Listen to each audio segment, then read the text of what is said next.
नमस्कार मित्रांनो, मी बाबासाहेब तोंडे, सहाय्यक प्राध्यापक राज्यशास्त्र विभाग, राव बहादूर नारायणराव बोरावके महाविद्यालय, श्रीरामपूर, जिल्हा अहमदनगर.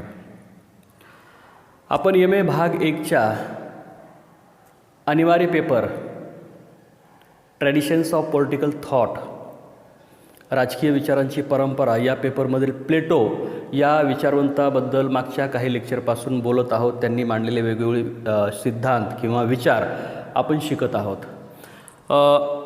या अगोदर आपण प्लेटोचा जीवन परिचय, प्लेटोंनी मांडलेला न्यायाचा सिद्धांत, प्लेटोंनी मांडलेला साम्यवादाचा सिद्धांत यावर आपण चर्चा केली, आपण ते शिकलो. आजच्या लेक्चरमध्ये आपण प्लेटो यांनी मांडलेली आदर्श राज्याची संकल्पना ही नेमकी काय आहे, त्याची प्रमुख वैशिष्ट्ये काय आहेत, किंवा कुठला उद्देश डोळ्यासमोर मांडून प्लेटोने ही संकल्पना मांडली आणि या संकल्पनेची वास्तविकता म्हणा किंवा या संकल्पनेचं व्यवहारामध्ये काय रूप आहे किंवा व्यावहारिकता या संकल्पनेची कशी आहे हे आपण या लेक्चरमध्ये पाहणार आहोत. या अगोदर सांगितल्याप्रमाणे पुन्हा एकदा अगदी 2 मिनिटांमध्ये आपण उजळणी करूया.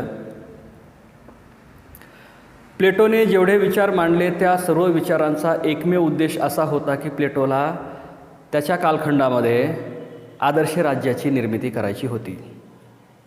म्हणजे प्लेटोने सांगितलेला साम्यवादाचा सिद्धांत आहे, न्यायाचा सिद्धांत आहे, शिक्षणाबाबतचे विचार आहेत किंवा त्याचं इतर लेखन आहे, हे सर्व लेखन आपल्याला एकाच मुद्द्याकडे घेऊन जातं आणि तो मुद्दा किंवा तो घटक तो आहे आदर्श राज्याचा घटक.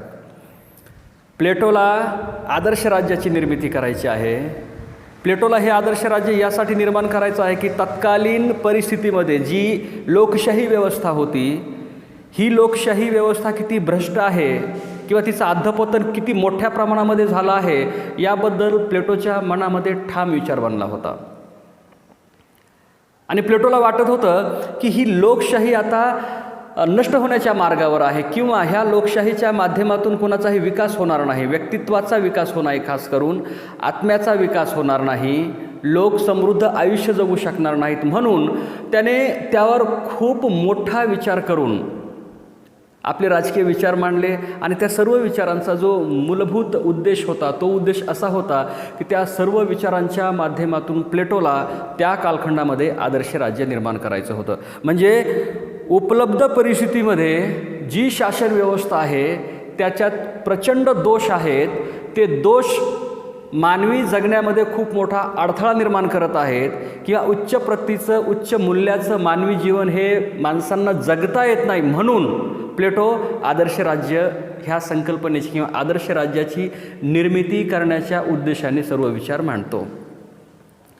आपण पाहतो की आदर्श राज्याची ही जी संकल्पना आहे ही संकल्पना प्लेटोने त्याच्या रिपब्लिक नावाच्या ग्रंथामध्ये मांडली आहे. म्हणजे रिपब्लिक हा ग्रंथ आपल्याला प्लेटोचा आदर्श राज्य कसं आहे याचं खूप समर्पक चित्रण दाखवतो. आणि ती आपण अभ्यासाच्या दृष्टिकोनातून आता ही संकल्पना, या संकल्पनेला जेव्हा तुम्ही म्हणाल की या संकल्पनेचा उद्देश काय आहे, तर उद्देशाचं मी तुम्हाला सांगितलं की उद्देश काय आहे, त्या परिस्थितीमध्ये जी शासन व्यवस्था आहे ती भ्रष्ट झालेली आहे आणि त्याबद्दल प्लेटोचा ठाम विश्वास बनलेला आहे. त्यामध्ये कुठल्याही पद्धतीची सुधारणा होणे शक्य नाही आहे किंवा ती होऊ शकत नाही आहे. मग ती राज्यकर्ते भ्रष्ट आहेत किंवा लोकांप्रती त्यांची बांधिलकी आता काहीही शिल्लक राहिलेलं नाही असा प्लेटोचा विचार होतोय. आणि म्हणून सगळ्यांना समृद्ध जीवन चांगल्या पद्धतीने जगता यावं हा उद्देश ठेवून ही संकल्पना प्लेटो मांडतोय आदर्श राज्याची.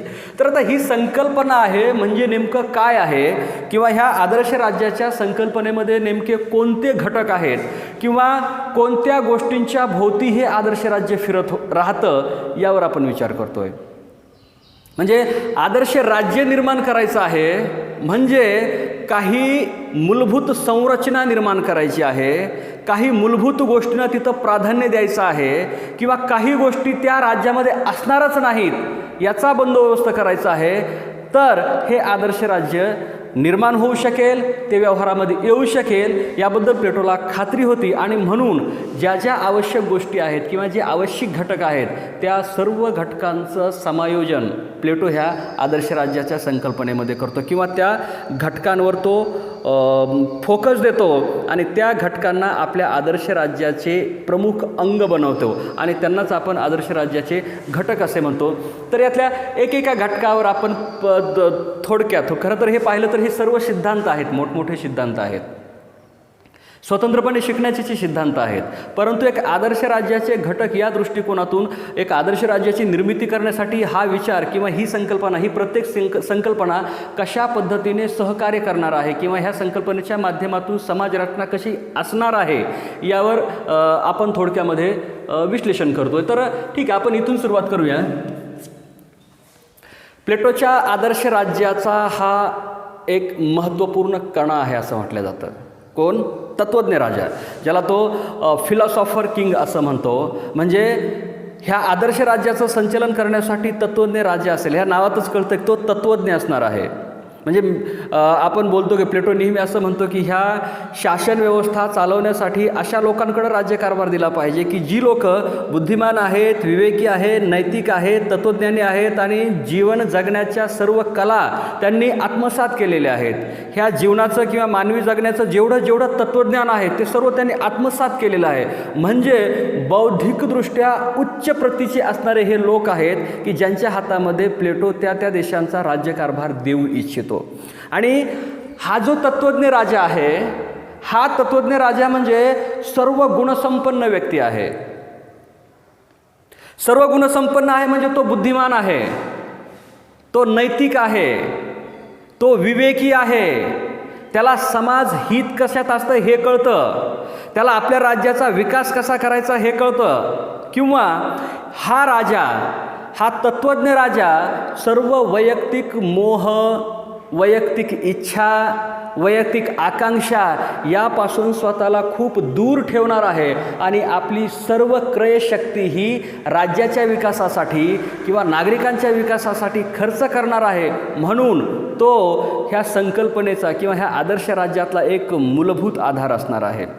आपण पाहतो की हा आदर्श राज्य कुणी होणार आहे का? नाही आहे. प्लेटोने जी शिक्षणाची व्यवस्था सांगितलं ती आपण नंतर व्यवस्थित बघतो. पण ह्या शिक्षणाच्या व्यवस्थेमध्ये काय, जो सर्वात जास्त शिक्षण आत्मसात करणार आहे किंवा शिक्षणाच्या क्षेत्रामध्ये सुद्धा जो सर्वाच्या अगदी वरच्या टोकाला असणार आहे किंवा जो सर्वश्रेष्ठ राहणार आहे, ती व्यक्ती काय करणार आहे, तर ती व्यक्ती शिक्षणाचे पूर्ण टप्पे पार करून शिक्षणामध्ये असलेल्या सर्व घटकांचा अभ्यास करून, सर्व विषयांचा अभ्यास करून त्यात विशेष नैपुण्य मिळवणार आहे आणि तो इतरांच्या तुलनेमध्ये तो श्रेष्ठ असणार आहे. आणि प्लेटो त्या श्रेष्ठ असलेल्या व्यक्तीकडे त्या राजाची सत्ता देणार आहे, राज्याची. म्हणजे तो राजा असणार आहे, तो तत्त्वज्ञानी असणार आहे. म्हणजे ज्याला आपण म्हणतो सर्व गुणसंपन्न, म्हणजे एक उत्तम व्यक्ती म्हणा किंवा एक सर्व गुणसंपन्न माणूस, म्हणजे जे चांगले गुणधर्म आहेत ते सर्व चांगले गुणधर्म हे प्लेटोच्या तत्त्वज्ञ राजामध्ये आहेत किंवा त्या गुणधर्मांनी परिपूर्ण असा हा राजा असणार आहे अशी तो अपेक्षा. म्हणजे थोडक्यामध्ये आपण म्हणतो हा राजा कसा असणार आहे, तर हा राजा सर्व गुणसंपन्न, म्हणजे या राजामध्ये अशी कोणतीही उणीव असणार नाही, सर्व गुण त्याच्यामध्ये असणार आहेत आणि त्या सर्व गुणांचा आधार किंवा वापर तो मानवी कल्याणासाठी किंवा त्या राज्यातल्या जनतेच्या हितासाठी करणार आहे. हा एक मुद्दा, तत्त्वज्ञ राजा. त्यानंतर न्याय. न्यायामध्ये काय असणार आहे की प्लेटो आदर्श राज्याची उभारणी करण्यासाठी न्यायाची संकल्पना मांडतो.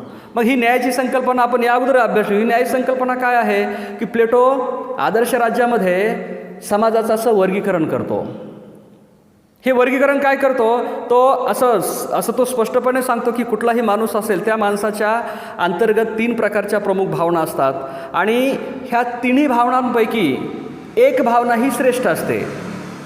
म्हणजे सिद्धांताचं विश्लेषण करताना तो काय म्हणतो, कुठल्याही व्यक्तीच्या अंतर्गत 3 भावना असतात. 3 भावना म्हणजे कुठल्या, बुद्धी असेल, साहस असेल आणि वासना.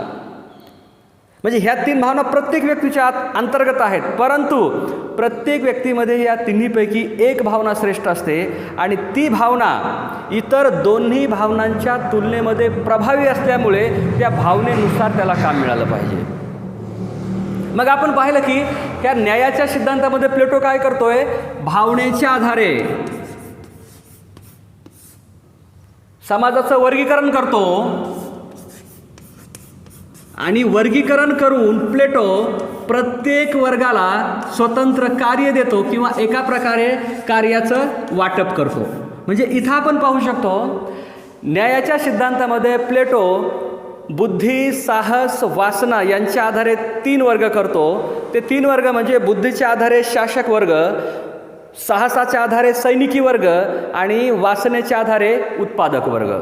आणि हे वर्गीकरण आणि कामाचं वितरण केल्यानंतर प्लेटो शेवटी असं सांगतो की प्रत्येक वर्गाने किंवा प्रत्येक व्यक्तीने आपल्या वाटेला जे काम आलेलं आहे ते अत्यंत प्रभावीपणे त्याला पार पाडायचं आहे आणि त्याच वेळेस तुमचं काम करत असताना तुम्ही इतर कुणाच्याही कार्यामध्ये हस्तक्षेप करणार नाही आहे. म्हणजे मी माझं काम करणार आहे, पूर्ण क्षमतेनं ते काम करणार आहे आणि हे काम करत असताना मी इतर कुठल्याही व्यक्तीच्या किंवा वर्गाच्या कार्यामध्ये लक्ष घालणार नाही आणि हस्तक्षेप करणार नाही. आणि असं प्रत्येक व्यक्तीने करणे म्हणजे न्यायाची प्रस्थापना करणे. यानंतरचा मुद्दा आहे साम्यवादाचा मुद्दा. प्लेटोनं आदर्श राज्य निर्माण करण्यासाठी साम्यवादाची संकल्पना मांडली. ही संकल्पना मांडली म्हणजे प्लेटोनं काय केलं, प्लेटोने 2 घटकांचा साम्यवाद केला. साम्यवाद म्हणजे आपल्या भाषेमध्ये ज्याला आपण सार्वत्रिकरण म्हणतो, हा साम्यवाद 2 घटकांचा होता. तो त्यातला एक घटक होता संपत्ती आणि दुसरा घटक होता कुटुंब किंवा स्त्री. संपत्ती आणि स्त्री किंवा कुटुंब म्हणजे हे 2 घटक प्लेटोने निवडले आणि या 2 घटकाचा साम्यवाद केला. आता याचा शब्दशार्थ आपण काय घेतो की साम्यवाद प्लेटोनं केला म्हणजे ह्या 2 घटकांपासून त्याने त्या पालकवर्गाला वेगळं ठेवलं. हा पालकवर्ग कोण आहे? पालकवर्ग म्हणजे त्या न्यायाची संकल्पना मांडताना प्लेटो जे 3 वर्ग मांडतो, कुठले? उत्पादक वर्ग, सैनिकी वर्ग आणि शासक वर्ग. यातला जो शासक वर्ग आणि सैनिकी वर्ग आहे त्या दोन्ही वर्गाला मिळून प्लेटो पालक वर्ग म्हणतो आणि उत्पादक वर्ग हा स्वतंत्र उत्पादक वर्ग आहे. तर हा जो साम्यवाद मांडला म्हणजे प्लेटोच्या आदर्शवादामध्ये असणारा जो साम्यवाद आहे तो प्लेटोनं जे 3 वर्ग निर्माण केले त्यापैकी फक्त 2 वर्गासाठी साम्यवाद आहे आणि त्या 2 वर्गाला प्लेटो काय म्हणतो? पालक वर्ग म्हणतो. म्हणजे ह्या पालक वर्गासाठी हा साम्यवाद आहे आणि हा साम्यवाद 2 प्रकारचा आहे. हे 2 प्रकार म्हणजे संपत्तीचा साम्यवाद आहे आणि कुटुंबाचा साम्यवाद आहे. संपत्तीचा साम्यवाद आहे म्हणजे काय की ह्या 2 वर्गात म्हणजे सैनिकी वर्गातली व्यक्ती असेल, शासक वर्गातली व्यक्ती असेल, यांची खाजगी संपत्ती असणार नाही. खाजगी संपत्ती असणार नाही म्हणजे त्यांची आजच्या दृष्टिकोनातून आपण विचार केला तर ज्याला आपण खाजगी म्हणतो, ही मोटार माझी आहे, ही शेती माझी आहे, हे घर माझं आहे, हा उद्योग माझा आहे, ह्या ज्या संकल्पना आहेत अशी कुठलीही संकल्पना असणार नाही. मात्र कुणाकडे? त्या पालक वर्गाकडे. पालक वर्गातील कुठलीही व्यक्ती खाजगी संपत्ती धारण करणार नाही. त्याच वेळेस त्याचं आयुष्य जगण्यासाठी जिथं जिथं संपत्ती आवश्यक आहे ती संपत्ती कोण पुरवणार आहे? तर ते राज्य पुरवणार आहे. म्हणजे माझ्या सर्व गरजा, माझ्या म्हणजे त्या पालक वर्गातील कुठल्याही व्यक्तीच्या सर्व गरजा पूर्ण होणार आहेत, मात्र त्या कोण करणार आहे? राज्य त्या गरजा पूर्ण करणार आहेत. म्हणून ती व्यक्ती वैयक्तिक संपत्तीचं आकर्षण ठेवणार नाही किंवा बाळगणार नाही आणि वैयक्तिक पातळीवर संपत्ती संकलित करणार नाही. म्हणजे पूर्णपणे संपत्तीपासून अलिप्त ठेवण्याचा उद्देश डोळ्यासमोर ठेवून हा साम्यवाद प्लेटो मांडतो.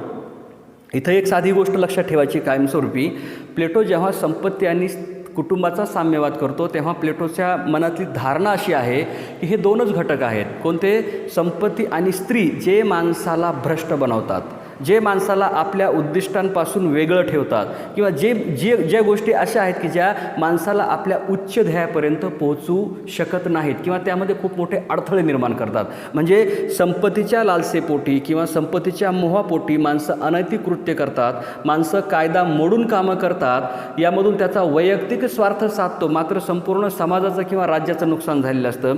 त्याच पद्धतीने स्त्री असेल किंवा कुटुंब असेल, ह्या कुटुंबाच्या भविष्याची योजना करण्यासाठी लोक पुन्हा संपत्ती संग्रह करतात आणि ही संपत्ती संग्रह करत असताना इथंसुद्धा कायदा असेल, सामाजिक मापदंड असतील, सामाजिक नियम असतील, नैतिकता असेल, अशा कुठल्याही गोष्टीचा विचार केला जात नाही किंवा या सर्व गोष्टींना हरताळ फासल्या जातो आणि वैयक्तिक स्वार्थ साधण्याचा प्रयत्न केला जातो आणि हे सार्वजनिक हिताच्या दृष्टिकोनातून अत्यंत नकारात्मक आहे. म्हणून प्लेटो ह्या दोन घटकांबद्दलचा साम्यवाद मांडतो. म्हणजे प्लेटोच्या प्लेटोच्या आदर्श राज्यामध्ये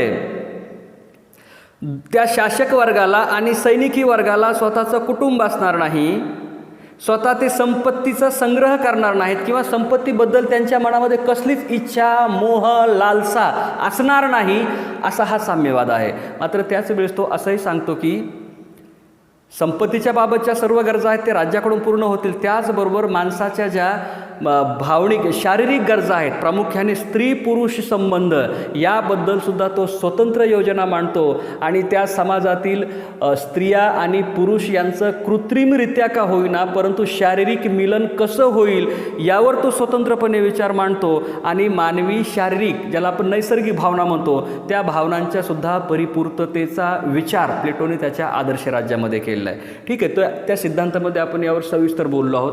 हा सिद्धांत आहे साम्यवादाचा सिद्धांत आहे, जो आदर्श राज्याचा तो एक महत्त्वपूर्ण घटक आहे. पुन्हा आदर्श राज्याचा महत्त्वाचा घटक आहे शिक्षण व्यवस्था. आपण पाहिलं की शिक्षण व्यवस्था जी प्लेटोनं सांगितली आहे ती शिक्षण व्यवस्था माणसाच्या जन्मापासून सुरू होते आणि ती शिक्षण व्यवस्था माणसांच्या वयाच्या 50 वर्षापर्यंत सुरू राहते. ही शिक्षण व्यवस्था सांगत असताना प्लेटोनं काय सांगितलं, शिक्षण हे 2 प्रकारचं असेल. त्यामध्ये पहिला टप्पा जो असेल तो प्राथमिक शिक्षणाचा असेल, दुसरा टप्पा जो असेल तो कशाचा असेल, तो उच्च शिक्षणाचा असेल. म्हणजे शिक्षण योजना ही प्लेटो प्राथमिक आणि उच्च शिक्षण या 2 गटामध्ये विभाजित करतो आणि ह्या दोन्ही गटाचं सुद्धा खूप व्यवस्थित विश्लेषण करतो.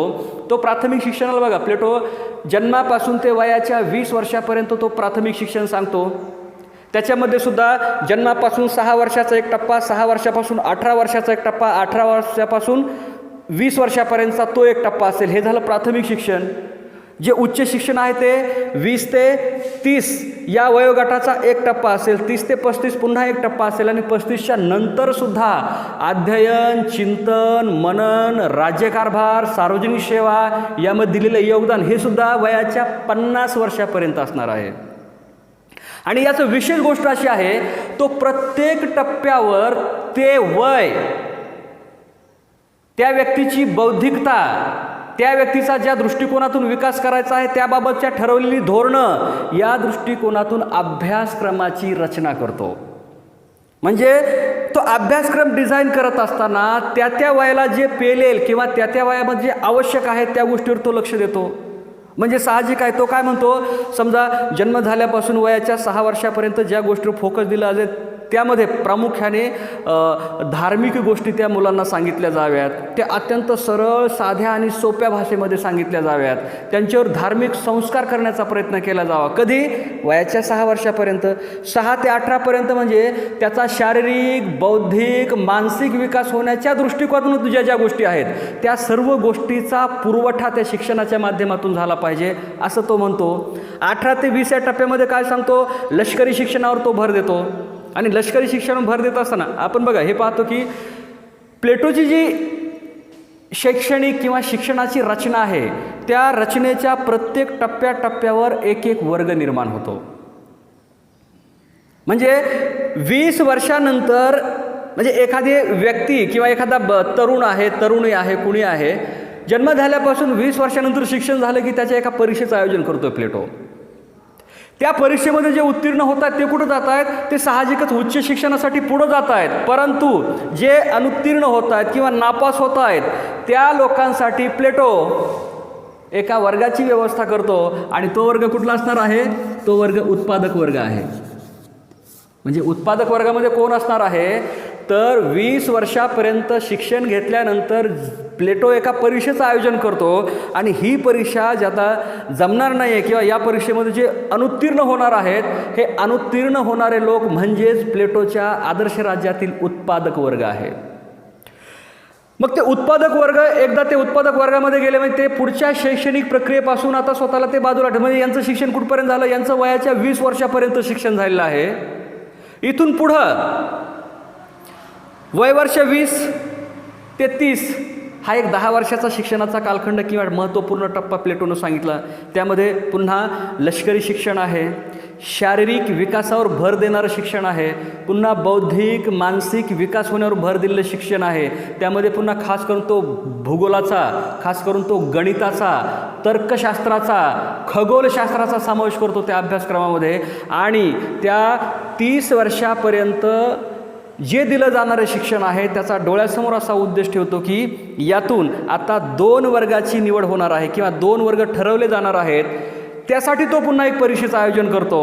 म्हणजे जशी वयाची 20 वर्ष झाल्यानंतर ती व्यक्ती एका परीक्षेचा सामना करते, तशी 30 वर्ष झाल्यानंतर पुन्हा एका परीक्षेचं आयोजन प्लेटो सांगतो.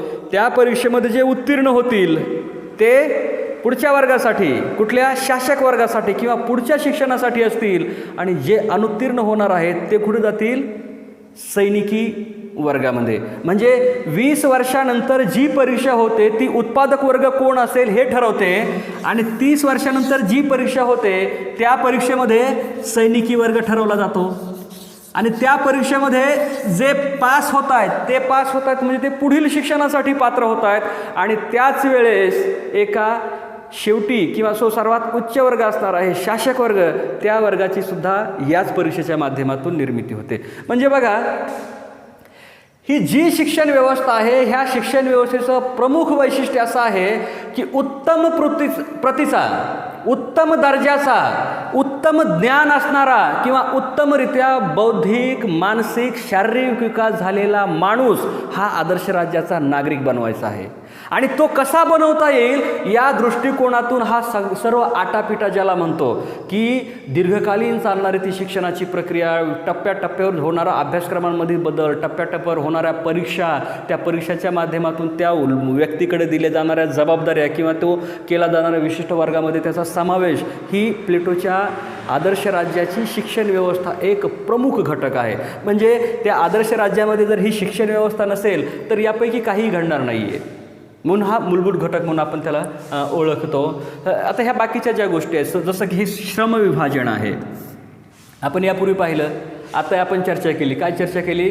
प्लेटोच्या आदर्श राज्यामध्ये श्रमाची स्पष्टपणे विभागणी केली आहे. ही विभागणी कशी? म्हणजे प्लेटोच्या, लक्षात घ्या की प्लेटोच्या आदर्श राज्यामध्ये फक्त 3 कॅटेगरी, वर्ग म्हणा, म्हणजे ह्या 3 तत्वांच्या आधारे सगळी माणसं विभागली गेलेली आहेत. म्हणजे आता ही धर्माच्या आधारे विभागली गेली का? नाही. जातीच्या आधारे विभागली गेली का? नाही. श्रेष्ठ कनिष्ठ ही भावना आहे का? नाही. उच्च शिक्षित, निम्न शिक्षित, अडाणी किंवा खूप हुशार हाही पूर्णपणे याचा आधार म्हणून ग्राह्य धरलं, काही प्रमाणामध्ये धरला उत्पादक वर्ग होईपर्यंत. म्हणजे हे जे 3 वर्ग केले, ह्या 3ही वर्गाच्या माध्यमातून प्लेटोने स्पष्टपणे कामाची विभागणी केली. उत्पादक वर्ग आहे, उत्पादनाची कार्य करायची. सैनिकी वर्ग आहे, संरक्षणाचं कार्य करायचं. शासक वर्ग आहे, देशाचा कारभार चालवायचा, देशाचं संचलन करायचं, देशाच्या समस्या सोडवण्यासाठी ज्या ज्या स्तरावर ज्या ज्या गोष्टी करणं आवश्यक आहे ते सर्व करायचं आणि आपल्या देशातील नागरिकांना उच्च दर्जाचं जीवन प्राप्त करून द्यायचं, हे तो शासक वर्गाकडे सोपवलं जातं. म्हणजे प्लेटोच्या आदर्श राज्याचं खास वैशिष्ट्य असं आहे की सर्व कामांची स्वतंत्रपणे विभागणी झालेली आहे आणि हे काम करत असताना प्रत्येक वर्ग किंवा प्रत्येक माणूस हा स्वतःच्या वाट्याला जी कामं आली ती कामे अत्यंत प्रभावीपणे पार पाडत आहे आणि त्याच वेळेस दुसऱ्याच्या कार्यामध्ये हस्तक्षेप करत नाही. या प्रकारची स्पष्ट, सुसंगत आणि एक व्यापक प्रमाणामध्ये ही केलेली कार्याची विभाजनी आहे, त्याला आपण श्रमविभाजन म्हणतो. पुढचा मुद्दा असा आहे स्त्री पुरुष समानता. प्लेटो त्या कालखंडामध्ये विचार मांडतो, म्हणजे 2500 वर्षापूर्वीचे विचार मांडतो प्लेटो, आणि त्या कालखंडामध्ये प्लेटो स्त्री आणि पुरुष असा कुठलाही भेदभाव मान्य करत नाही. हे स्पष्टपणे आपल्याला दिसतं, कारण प्लेटोनं जो सांगितलेला साम्यवाद आहे, प्लेटोचा जो न्याय आहे, प्लेटोची जी शिक्षणाची व्यवस्था आहे, असं कुठंही स्त्रियांसाठी असं असेल, पुरुषांसाठी हे असेल, किंवा स्त्री आणि पुरुष यांच्यासाठी एकत्रितपणे असं काहीतरी वेगळं असेल किंवा स्वतंत्रपणे असेल तर हे असं कुठंही वर्णन केलेलं नाही. म्हणजे जो अभ्यासक्रम तो पुरुषांसाठी डिझाईन करतो तो स्त्रियांसाठी येतो, म्हणजे वेगळा वेगळा करतच नाही येतो, म्हणजे जो पुरुषांसाठी आहे ते स्त्रियांसाठी आहे. वर्ग विभागणी किंवा वर्गांचं नियोजन करतो त्यावेळेसही जो क्रायटेरिया उत्पादक वर्गात जाण्यासाठी स्त्रियांसाठी आहे तोच पुरुषांसाठी आहे. सैनिकी वर्गामध्ये जाण्यासाठी जो स्त्रियांसाठी क्रायटेरिया आहे तोच पुरुषांसाठी आहे.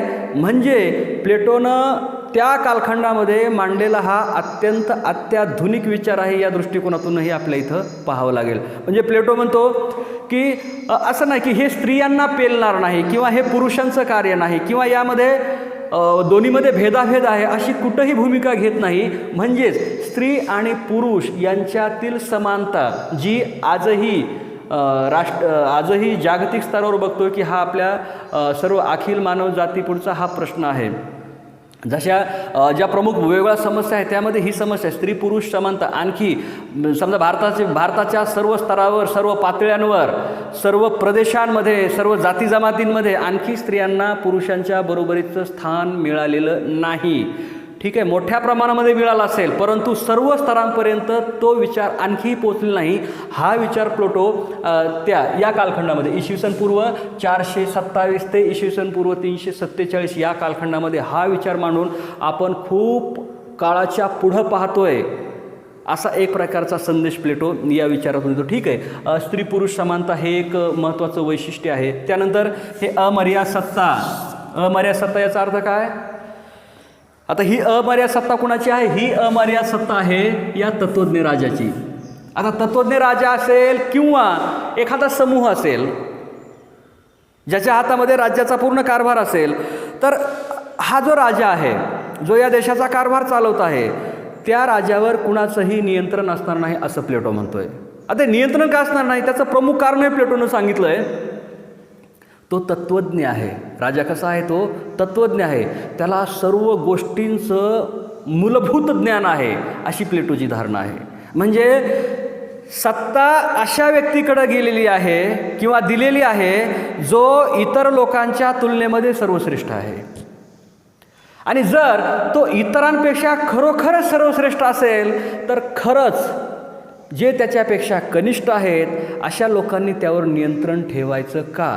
हा प्रश्न प्लेटोला पडला आणि त्या प्रश्नाच्या माध्यमातून जो अमर्याद सत्तेचा अधिकार प्लेटोने त्या तत्त्वज्ञ शासकाला दिला, त्यातून ही अमर्याद सत्ता किंवा त्यालाच ज्याला आपण म्हणतो निरंकुश सत्ता, ज्याच्यावर कोणाचाही अंकुश नाही, ज्याच्यावर कसलंही नियंत्रण नाही, असा राजा किंवा ह्या अनियंत्रित सत्तेची निर्मिती प्लेटो करतो. आता खरं तर ही सत्तेची निर्मिती करतो हे झालं प्लेटोला, म्हणजे प्लेटोने बाळगलेला त्या तत्त्वज्ञ राजाच्या प्रती असलेला हा खूप प्रचंड मोठा आत्मविश्वास आहे. म्हणजे तो असा ज्ञानी आहे की त्याच्या हातून काही वाईट घडूच शकणार नाही. म्हणजे हा ज्याला आपण म्हणतो की अति आत्मविश्वास तो प्लेटोने दाखवला कुणाप्रती? त्या राजाप्रती दाखवलेला आहे. आणि त्यामुळे तो राजा हा निरंकुश बनलेला आहे, त्यावर कुणाचंही नियंत्रण नाही आहे. आता निरंकुश बनलेलं नाही, परंतु जेव्हा एखाद्या व्यक्तीच्या हातामध्ये सत्ता आलेली असेल, त्या सत्तेबद्दल त्याला कुणालाही जाब द्यावा लागत नसेल किंवा त्याला कुणाबद्दलही त्याबद्दलचं उत्तरदायित्व पाळावं लागत नसेल, तर अशी शक्यता आहे की ती व्यक्ती निरंकुश होऊ शकते. ती व्यक्ती वैयक्तिक हित आणि सार्वजनिक हित याच्या ज्या सीमारेषा आहेत त्या सीमारेषा ओलांडू शकते आणि भ्रष्ट बनवू शकते. बनेलच असं नाही पण बनवू शकते. पण एवढं असतानासुद्धा प्लेटोनं जो त्या राजावर हा प्रगाढ विश्वास दाखवला आहे ती मात्र खूप मोठी बाब आहे. आणि त्याच्या माध्यमातून हा अमर्याद सत्तेचा किंवा अमर्याद सत्ता असलेला शासक निर्माण होतोय. आदर्श नागरिक हे एक आदर्श राज्याचं वैशिष्ट्य आहे. आपण पाहतो की प्लेटोचे सर्व विचार हे आदर्श, म्हणजे इथला फक्त राज्यच आदर्श हवा आहे, इथला राजा आदर्श हवा आहे, इथले फक्त वर्ग जे केलेले आहेत तेच आदर्श हवेत असं नाही आहे. तर हे प्रत्येक माणूस हा आदर्श असणार आहे. आणि जर शिक्षणाची प्रक्रिया ही सर्वच माणसांसाठीही नियोजित असेल तर त्या शिक्षण प्रक्रियेचा उद्देश तोच आहे की प्रत्येक व्यक्ती हा आदर्श बनवायचा आहे. प्रत्येकाच्या व्यक्तित्वाचा स्वयंपूर्ण विकास करायचा किंवा ज्याला आपण संपूर्ण विकास म्हणतो तो विकास करायचा आहे. आणि साहजिकच त्याचा परिणाम काय होणार आहे? त्याचा परिणाम हा आदर्श नागरिक निर्माण करण्यामध्ये त्याचा खूप मोठा हातभार लागणार आहे. म्हणजेच आदर्श नागरिक हे एक प्रमुख वैशिष्ट्य आहे. आर्थिक समतोल. आदर्श राज्यामध्ये आर्थिक समतोल असावा. आर्थिक समतोल म्हणजे त्या राज्यामध्ये असं असणार नाही की काही लोक खूप श्रीमंत आहेत आणि काही लोक खूप गरीब आहेत. तर हा जो समतोल आहे त्या समतोलावर लक्ष ठेवायचं आहे आणि त्या समतोलाच्या माध्यमातून माणसांमध्ये दरी वाढणार नाही याबद्दलही कार्य करायचं आहे. म्हणजे श्रीमंत माणसं खूप वेगाने श्रीमंत होत आहेत आणि गरीब माणसं ही खूप गरीबच होतात. असं जर होत असेल तर त्या माणसांमध्ये खूप मोठं अंतर निर्माण होणार आहे किंवा दरी निर्माण होणार आहे आणि ते व्हायला नको आहे ही खबरदारी घेण्यासाठी तो आर्थिक समतोलाचा विचार प्लेटोकडून मांडला जातो. हे सुद्धा एक वैशिष्ट्य आहे. पुढचा मुद्दा आहे कायद्यास स्थान नाही. कायद्यास स्थान नाही याचा अर्थ काय? इथला जो राजा आहे तो सर्वज्ञानी आहे, त्याला सर्व गोष्टींचं भान आहे, सर्व गोष्टी त्याला माहीत आहेत, चांगलं काय वाईट काय हे त्याला माहीत आहे. किंवा तो इतका विवेकी आहे की विवेकाचा अर्थ तोच घेतो आपण की चांगल्या आणि वाईटाचं भान असणं यालाच आपण विवेक म्हणतो. आणि तो विवेक ह्या राज्यामध्ये खूप उच्च कोटीचा आहे किंवा उच्च दर्जाचा आहे. त्यामुळं इथं कुठलाही दुसरा कायदा असणार नाही. हा जो शासक आहे त्या शासकाने घेतलेले निर्णय, त्याने दिलेल्या सूचना किंवा त्याच्या मनातल्या ज्या इच्छा आहेत तोच कायदा आहे, तोच नियम आहे. आदर्श राज्य हे त्याच नियमाने चालेल किंवा आदर्श राजाच्या इच्छेप्रमाणे चालेल. इथं कुठलाही कृत्रिम मानवांनी निर्माण केलेला कायदा असणार नाही, त्याचं इथं कुठलंही अस्तित्व असणार नाही. म्हणून आदर्श राज्यामध्ये कायद्याला अजिबात स्थान नाही किंवा कायदा विरहित राज्य असं आदर्श राज्य असेल. खरं तर हे थोडं विसंगत वाटतं, कायदा विरहित राज्य आणि तरीही आदर्श राज्य. परंतु प्लेटोनं तत्त्वज्ञ राज्यावर दाखवलेला विश्वास आणि त्याने जो ध्येय डोळ्यासमोर ठेवलं त्याचा हा परिणाम. कदाचित त्याला असं वाटतं असेल की माणसंच एवढी आदर्श होणार आहे तर याला कायद्याची कुठलीही आवश्यकताच भासणार नाही किंवा कायदा यांच्यासाठी लागूही असणार नाही किंवा कायदा हा त्यांच्यापेक्षा खूप कनिष्ठ आहे, कायद्यापेक्षा ते खूप मोठा नैतिक विकास झालेली माणसं आपल्या ह्या आदर्श राज्यामध्ये कदाचित असू शकतील, अशी त्यामागची त्याची भावना असू शकेल. अहस्तक्षेप आपण इथं पाहिलं. अहस्तक्षेप काय आहे? अहस्तक्षेप म्हणजे मी माझं काम करायचं, मी तुमच्या कामामध्ये लक्ष घालायचं नाही आणि तुम्हीसुद्धा तसंच करायचं आहे, तुमचंच काम करायचं आहे, बाकीच्यांच्या कामामध्ये लक्ष घालायचं नाही. हे धोरण प्लेटो तो न्यायाच्या सिद्धांताच्या माध्यमातून मांडतो आणि त्या आदर्श राज्याच्या प्रती तो विचार तो व्यक्त करतो. यानंतर व्यक्तिविकास आहे. याचंही स्पष्टीकरण आपण केलेलं आहे. कुठलं? की सर्व आदर्श राज्य म्हणा किंवा शिक्षण व्यवस्था म्हणा ह्या सर्व गोष्टींचा जो उद्देश आहे तो व्यक्तीचा आंतरिक आणि बाह्य स्वरूपाचा विकास घडवून आणणे हाच त्यामागचा उद्देश आहे. म्हणजे ही दीर्घकालीन शिक्षण योजना असेल किंवा माणसांमध्ये केलेलं वर्गीकरण असेल किंवा कौशल्याच्या आधारे दिलेली कामं असतील. म्हणजे असं नाही झालं की माझ्याकडं काहीतरी वेगळंच अंतर्गत, माझ्या आत वेगळंच काहीतरी आहे आणि मी वेगळंच काहीतरी करतोय, असं नाही. जे माझ्या आत आहे त्यानुसार मी काम करतोय. तर ह्या पद्धतीमुळे प्रत्येक व्यक्तीमधील जे गुणधर्म आहेत किंवा ज्या प्रमुख भावना असतील त्याचा आणखी विकास होईल आणि त्या व्यक्तीच्या व्यक्तित्वाचा सुद्धा खूप चांगला विकास होईल आणि ती माणसं हे आदर्श राज्यामध्ये असणार आहेत. त्याच्या आदर्श राज्याचे घटक कळल्यानंतर आता एका छोट्या गोष्टीवर आपण विचार करूया.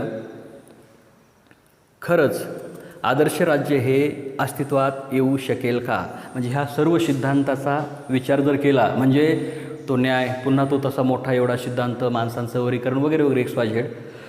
तरी आदर्श राज्यावर जी आजपर्यंत टीका केली जाते ती टीका अशी झाली की प्लेटोने हे खूप ती स्वप्नवत संकल्पना होती, स्वप्नवत संकल्पना आहे. म्हणजे ही संकल्पना खूप रंजक स्वरूपाची आहे, काल्पनिक स्वरूपाची आहे, स्वप्नवत स्वरूपाची आहे आणि ही संकल्पना व्यवहारामध्ये कधीच येऊ शकत नाही हे सिद्ध झालं. का सिद्ध झालं? कारण त्या 2500 वर्षापूर्वी मांडलेला विचार आजही पृथ्वी तलावर एखाद्या देशाला आदर्श राज्याची निर्मिती करता आली नाही. प्लेटोनेही तो प्रयोग केला होता परंतु तो प्रयोग यशस्वी झाला नाही. म्हणजे हे आदर्श राज्य हे खूप काल्पनिक आहे आणि ते व्यवहाराला सोडून आहे असं आपण हे म्हणू शकतो. परंतु तरीही त्याची जी मूळ थीम आहे, ज्याला की मूळ संकल्पना म्हणतो, ती संकल्पना खूप उत्तम आहे की आदर्श राज्य निर्माण करायचं आहे, आदर्श नागरिक निर्माण करायचे आहे, त्यांच्यामधला संघर्ष टाळायचा आहे आणि सर्वांचा विकास करायचा आहे. आणि या पृथ्वी तलावर आदर्श राज्य म्हणजे एक स्वर्गतुल्य असं शासन म्हणा किंवा स्वर्गतुल्य राज्य म्हणा निर्माण करायचं, ही जी भावना आहे ही भावना आधुनिक काळातही आजही आणि भविष्यामध्येही राज्याच्या कारभारातील दोषांचं निर्मूलन करण्यासाठी ह्या संकल्पनेचा आधार घेतला जाईल. म्हणजे राज्यकारभारातील दोष, राज्यकर्त्यांच्या वर्तनातील दोष, नागरिकांच्या जबाबदारीचं पालन करण्याच्या ज्या ज्या प्रवृत्ती असतात त्यावर एक विचार म्हणून किंवा त्याबद्दल एक उपचार म्हणून अशा विचारांचा आधार घेणे, म्हणजे ह्या सर्व बाबींच्या दृष्टिकोनातून जर विचार केला तर हा सिद्धांत तेव्हाही महत्त्वाचा आहे. आपण याला आजही त्याचा मूळ, त्याचा जो गाभा आहे किंवा जो त्यामागचा उद्देश आहे तो अत्यंत महत्त्वाचा आहे. आणि प्लेटोचे सर्व विचार हे या आदर्श राज्य या संकल्पनेमध्ये फिरतात आणि त्याचा शेवटी उद्देश हा व्यक्तित्वाचा विकास हा आहे. अपेक्षा करतो की हा सिद्धांत किंवा हा विचार आपल्याला समजला असेल. थँक्यू.